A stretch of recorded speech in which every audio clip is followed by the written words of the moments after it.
Good ideas don't build companies, people do.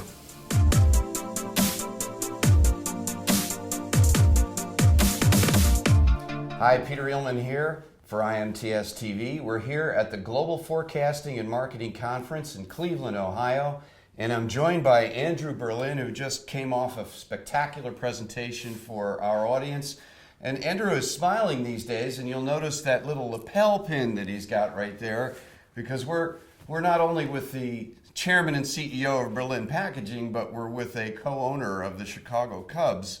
And as we're filming this in October, not a normal time to see the Cubs playing, is it, Andrew? I don't know why anybody's surprised. Cubs playing in October is something that we planned for. And as a fairly new owner of the Cubs, you seem to have had a dramatic effect on the success level on the field. Yeah, it's all me. It's all Yes. Theo who. Yes, Right. yes, exactly. Right. Exactly. Your presentation here was very well received with our group here at the Global Forecasting and Marketing Conference. Yep. You were talking about building an amazing company through amazing teams. And I wanted to just touch on some of your key points. They were so cogent for our industry. And certainly one of them that starts out is you want to know, as a company, what is your net promoter score? What is that? Well, net promoter score is a metric or a measurement that was developed by Bain Consulting that measures the loyalty and the love or the hate that the marketplace has for your company.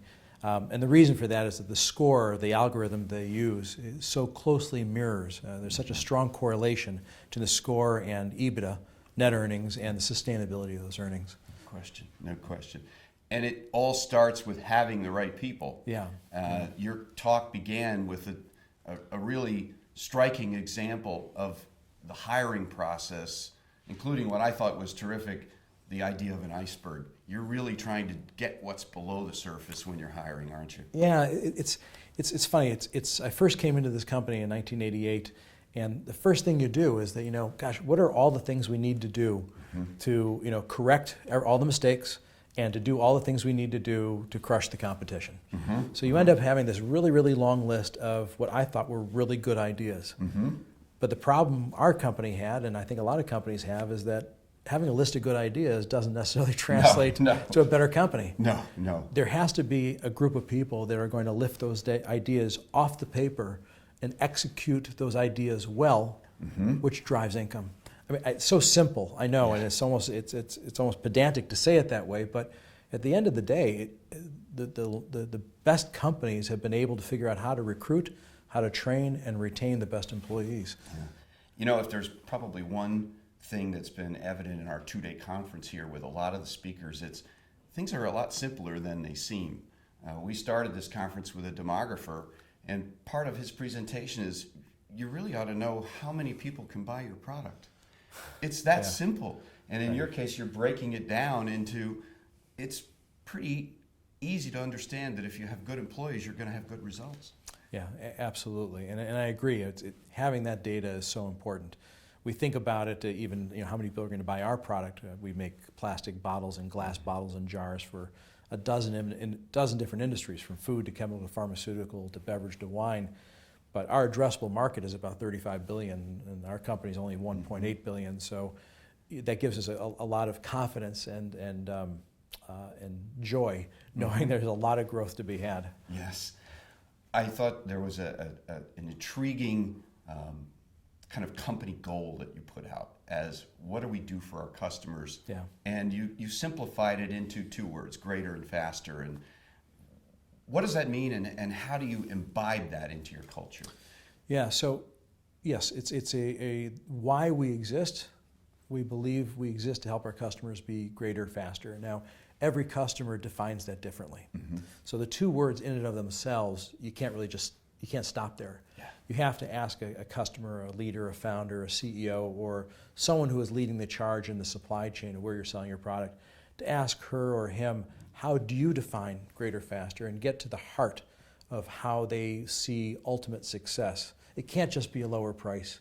It can't be just getting into that market or developing that new product.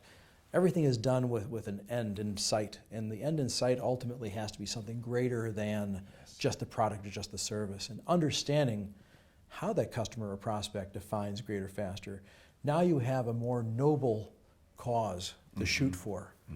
And the better price or the faster delivery will all be in service of achieving the noble cause. But if you can stand shoulder to shoulder with your prospect or your customer to achieve that noble cause, I think you're in a much better position to be a sustainable supplier. And same with our employees. We have a noble cause as a company, and our employees stand shoulder to shoulder with us.